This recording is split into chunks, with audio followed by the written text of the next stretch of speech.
Neil Armstrong was an American astronaut born on 5 August 1930 in Wapakoneta, Ohio. He made history on 20th July 1969 as the commander of Apollo 11, becoming the first human to set foot on the moon.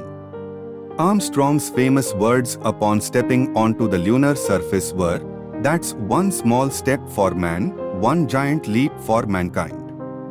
He was a Navy pilot before joining NASA and flew combat missions during the Korean War. Armstrong was selected as an astronaut in 1962 and made his first spaceflight aboard Gemini 8 in 1966. After his legendary moon landing, he received numerous accolades, including the Presidential Medal of Freedom. Neil Armstrong was a private and modest individual, preferring to avoid the spotlight after his historic achievement.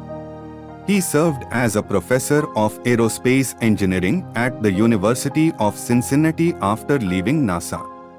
Armstrong passed away on 25 August 2012 at the age of 82, leaving behind a lasting legacy in space exploration. His bravery, determination, and pioneering spirit continue to inspire future generations of astronauts and space enthusiasts worldwide.